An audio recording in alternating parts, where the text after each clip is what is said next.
श्री गणेशाय नमः, श्री सरस्वती नमः, श्री कृष्णाय नमः। देखिए, आज आपको श्रीमद्भागवत महापुराण के दशम स्कंद का 53वां अध्याय श्रवण कराता हूँ। प्रेम से मन लगाकर श्रवण कीजिए। 53 में निज प्रिया हित हरि विदर्भ पगदिन छीन लीना बेरिन सो अपनी प्रिया नवीन। श्री सुखदेव जी बोले कि हे राजा परीक्षित, यदुवंशियों को आनंद के देने वाले श्री कृष्णचंद्र विदर्भ के राजा की पुत्री रुक्मिणी का इस प्रकार संदेशा सुनकर ब्राह्मण का हाथ हाथ में पकड़कर कहने लगे। श्री कृष्णचंद्र बोले कि जैसा रुक्मिणी का चिन्ह मुझ में लगा है, ऐसा ही चित्त मुझ में लगा है, ऐसा ही मेरा चित्त भी रुक्मिणी में लग रहा है और चिंता के मारे रात को नींद भी नहीं आती है। मैं जानता हूँ कि रुक्म ने द्वेष करके मेरे विवाह को मना कर दिया है। दुष्ट राजाओं को जीतकर दोष रहित अंग वाली अनन्य गति रुक्मिणी को जिस प्रकार काष्ठ के मतने से मनुष्य अग्नि निकाल लेते हैं, वैसे ही ले आऊँगा। श्री सुखदेव जी बोले कि हे परीक्षित, मूर दैत्य के मारने वाले भगवान रुक्मिणी के विवाह का नक्षत्र जान रथवान से बोले कि रथवान शीघ्र ही रथ जोत कर लाओ। शैव्य, सुग्रीव, मेघ पुष्प और बलाहक नामक घोड़ों को रथ में जोत श्री कृष्णचंद्र के सम्मुख ला। सारथी हाथ जोड़कर कहने लगा, रथ उपस्थित हैं। रथ को देखते ही शूरवंशोत्पन्न श्री कृष्णचंद्र ने प्रथम ब्राह्मण को चढ़ाकर पीछे आप चढ़ शीघ्रगामी घोड़ों के द्वारा आनर्त देश से चलकर एक ही रात में विदर्भ देश पहुँचे। अपने पुत्र रुक्मा के स्नेहवश होकर उसकी आज्ञा अनुसार चलने वाला कुंडिनपुर का राजा भीष्मक शिशुपाल को अपनी कन्या देने के लिए पूर्व की शोभा और पितृदेवताओं के पूजनादि कर्म कराने लगा। इसके उपरांत राजा भीष्मक अपने पूर्व को शोभायमान करने के लिए राजमार्ग में झाड़ू बुहारी लगवाकर छिड़काव कराया। चित्र विचित्र ध्वजा, पताका और बंधनवारों से अपने पूर्व को अत्यंत शोभायमान किया।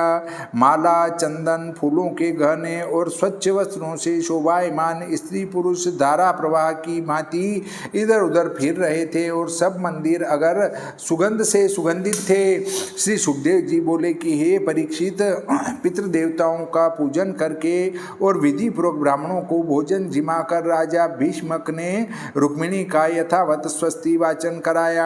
फिर कन्या को भले प्रकार स्नान कराया। कौतुक से उसके हाथ में विवाह का कंकण बांध उत्तम नवीन वस्त्र पहनाकर अनेक अलंकारों से सुशोभित किया।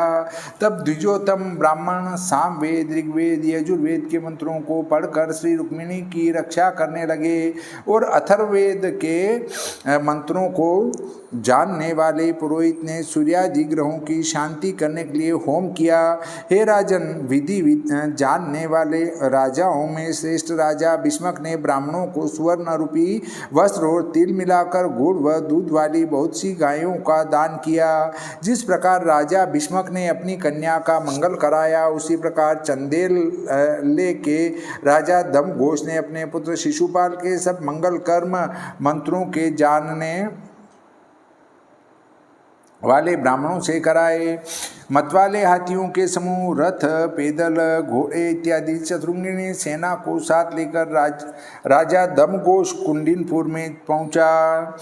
समाचार सुनते ही विदर्भ देश के राजा भीष्मक ने अगोनी कर एक सजे हुए स्थान में उन्हें जनवासा दिया। वहाँ शाल्व, जरासंध, दंतवक्र, विदुरथ, शिशुपाल और पौंड्रक आदि सहस्त्रों राजा शिशुपाल की ओर के आए।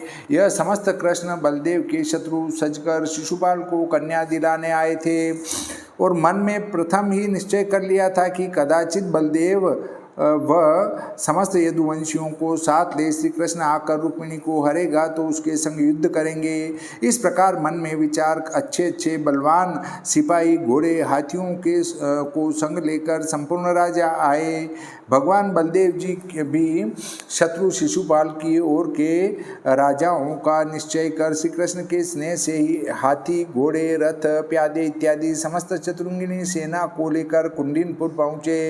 श्रेष्ठ जंगा वाली भीष्मक की कन्या रुक्मिणी श्री मोहन प्यारे की रास्ता देख देख ब्राह्मण पत्री लेकर गया है, वह अभी लौट कर नहीं आया। इस प्रकार चिंता करने लगी। मुझ मंदभागिनी के विवाह में अब एक ही रात्रि शेष रही है और कमल नयन भगवान श्री कृष्णचंद्र अभी तक न आए, और ब्राह्मण जो मेरा संदेश ले गया है वह अभी तक लौट कर नहीं आया। नहीं जान पड़ता कि इसका क्या कारण है।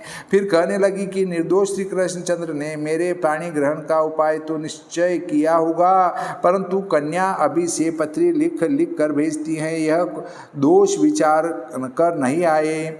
मुझ अभागिनी के विधाता ईश्वर और देवी पार्वती अनुकूल नहीं है। भगवान श्री कृष्णचंद्र के न आने से दुखी हो समय की जानने वाली रुक्मिणी आंसुओं से व्याकुल हुए नेत्रों को बंद करके बैठ गई। हे परीक्षित, इस प्रकार भगवान श्री कृष्णचंद्र जी के आने का मार्ग ज्योति रुक्मिणी के बाएं अंग उरु भुजा और नेत्र ये अंग फड़कने लगे, क्योंकि स्त्रियों के बाएं अंग फड़कने शुभदायक और प्यारी बात के जानने वाले होते हैं।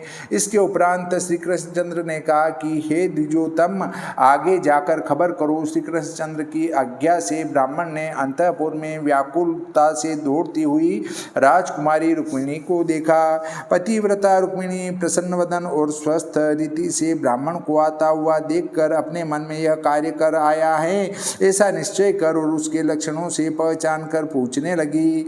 हे राजन, तब रुक्मिणी जी से श्री कृष्णचंद्र आए हैं यह ब्राह्मण ने कहा, और श्री कृष्णचंद्र ने जो कहा था कि राजाओं को जीत कर रुक्मिणी को ले आऊंगा, यह भी सब वृतांत उनको सुनाया। श्री कृष्णचंद्र को आया हुआ जान हर्षित मन से राजा भीष्मक की कन्या रुक्मिणी विचार करने लगी कि इस समय ब्राह्मणों को सर्वस्व तो दूं तो भी थोड़ा है। जब ब्राह्मण के देने योग्य कोई वस्तु न देखी तब केवल प्रणाम करके बहुत सा धन्यवाद दिया। कन्या का विवाह देखने के लिए श्री कृष्ण बलदेव को आया सुन नगाड़े बजाता हुआ और बहुत सी पूजा की सामग्रियां लेकर राजा भीष्मक श्री कृष्णचंद्र के सम्मुख गया। मधुपर्क लाकर आगे धर सुंदर वस्त्र और अनेक प्रकार की भेंट देकर विधिपूर्वक राजा भीष्मक श्री कृष्ण बलदेव का पूजन करने लगा। अत्यंत बुद्धिमान राजा भीष्मक श्री कृष्ण बलदेव को उत्तम स्थान में टिका कर सेना सेवकों सहित यथा योग्य आतिथ्य करने लगा। इस प्रकार जो राजा इकट्ठे हुए थे उनमें जैसा जिसका पराक्रम, अवस्था, बल और धन था उसके अनुसार सब राजाओं का सत्कार किया।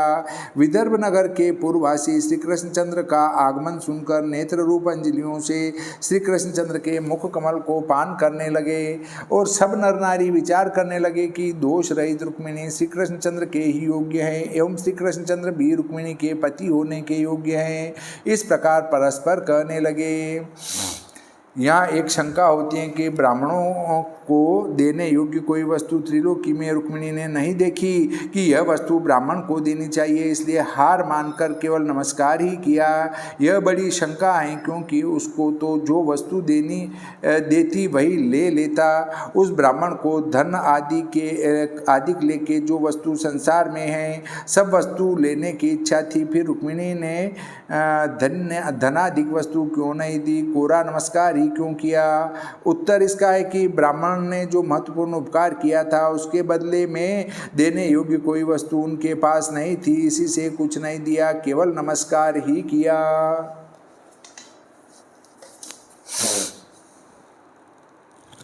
कि जो कुछ हमने पुण्य किए हैं उनके प्रभाव से प्रसन्न होकर ईश्वर हमारे ऊपर अनुग्रह करें कि जिससे श्री कृष्णचंद्र रुक्मिणी का पाणी ग्रहण करे। हे राजन, इस प्रकार प्रेम में मग्न होकर जिस समय सब पूर्ववासी कहने लगे उसी समय बहुत सी सखियों के साथ श्री रुक्मिणी जी पुर से बाहर अंबिका देवी का पूजन करने के लिए चली।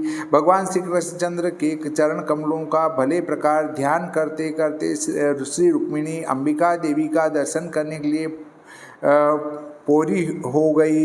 हे परीक्षित, श्री रुक्मिणी जी के संग मौन धारण किए पुरोहितानी और सखी सहेली जिस समय चली उस समय कवच पहनकर और अस्त्र हाथों में ले लेकर महाबलवान राजा के सिपाही उनकी रक्षा के लिए संग हो लिए और उस समय मृदंग, शंख, ढोल, तुरही, भेरी, रणसिंह आदि अनेक प्रकार के बाजे बजने लगे। संगीत विद्या में अति निपुण सहस्रों वेश्याएं संग में नाचती हुई चली जाती थी और माला, चंदन, वस्त्र, आभूषणों से श्रृंगार करके और अनेक प्रकार की सामग्री भेंट लेके ब्राह्मणों की स्त्रियां संग गई। गाने और बजाने वाले सूत बंदीजन श्री रुक्मिणी जी को बीच में करके चले जा रहे थे। हाथ पांव धो के आचमन कर पवित्र हो देवी के मंदिर में जाकर रुक्मिणी अंबिका देवी के निकट गई।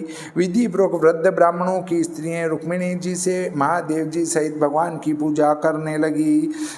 जब पूजा कर चुकी तब रुक्मिणी जी ने मन में कहा कि हे अंबिका पार्वती, तुम्हारे संतान समेत मंगल रूपिणी में तुम्हें बारंबार प्रणाम करके वर मांगती हूँ कि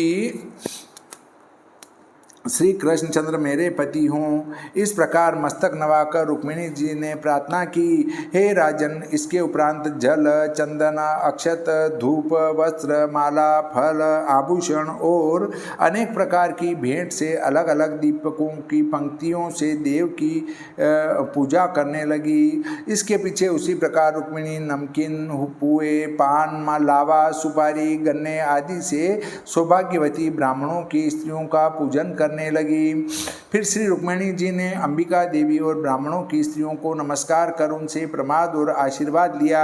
फिर मौन व्रत को त्याग कर जड़ाऊ मुंदरी से शोभायमान श्री रुक्मिणी जी अपनी दासी का हाथ पकड़ मंदिर से बाहर निकली। ईश्वर की माया के तुल्य बड़े बड़े शूरवीर राजाओं को मोहित करने वाली सुंदर कट्टी वाली कुंडलों से शोभायमान मुख वाली रुक्मिणी रत्न जड़ित जड़ाऊ करधनी नितंबों में पहने स्तनों की प्रकटता और केशों की शोभा से चलायमान नेत्र वाली सुंदर मुस्कान कुंदरू के फल के तुल्य होठों की कांति से कुंद की कली के समान दंत पांति पर अरुणाई छाई हुई राजहंस के समान गति से और झनकार शब्द करते नुपुरों की प्रभा से शोभित चरणों से गमन करती हुई रुक्मिणी को देखे। संग में जो बड़े बड़े तेजस्वी शूरवीर योद्धा आए थे वे सबके सब कामदेव से पीड़ित हो मोहित हो गए। श्री सुखदेव जी बोले कि हे राजा परीक्षित, उन रुक्मिणी जी के उदार हंसन और लज्जापूर्वक चितवन से समस्त राजाओं के मन हर गए और वे अस्त्र शस्त्रों को छोड़कर रथ घोड़े इत्यादि से मूढ़ होकर पृथ्वी में गिर पड़े। हे राजन, इस प्रकार चलायमान कमल कोश के समान कोमल चरणों से धीरे धीरे चली। उस समय श्री कृष्ण के आने का मार्ग देखती हुई रुक्मिणी जी ने बाएं हाथ के नखों से अलकों को उठाकर सब आए हुए राजाओं को देख सम्मुख खड़े हुए वृंदावन विहारी भक्त हितकारी श्री कृष्णचंद्र आनंद कंद को देखा। हे कुरुवंशावतंस परीक्षित, राजा भीष्मक की कन्या रुक्मिणी जो ही रथ पर चढ़ने लगी त्यों ही भगवान श्री कृष्णचंद्र उसे हरण कर अपने गरुड़ चिन्ह वाले रथ में चढ़ाकर क्षत्रियों की सेना का तिरस्कार कर उसे इस प्रकार निकाल कर ले गए जैसे सियारों के बीच में अपने भाग को लेकर सिंह बेधड़क होकर चला जाता है। फिर बलराम आदि सभी यदुवंशियों सहित रुक्मिणी को लेकर धीरे धीरे चलने लगे। हे नपोत्तम, महाअभिमानी जरासंधादि राजा यश का नाश करने वाला यह अपना अपमान न सह सके और बोले कि अहो इसको अधिक धिक्कार हैं। जिस प्रकार केसरी के भाग को कुत्ता चुरा कर ले जाता है वैसे ही हम धनुषधारियों के यश का नाश कर यह गंवार ग्वालिया राजकुमारी रुक्मिणी को चुरा कर लिए जाता है। श्रीमद्भागवते महापुराणे दशम स्कंदे उत्तरार्धे भाषाटीकायां रुक्मिणी हरणम नाम 53 अध्याय। श्री सरस्वती मैया की जय, श्री गणपति जी महाराज की जय, श्री कृष्णचंद्र भगवान की जय, श्री रामचंद्र भगवान की जय, बजरंग बली की जय।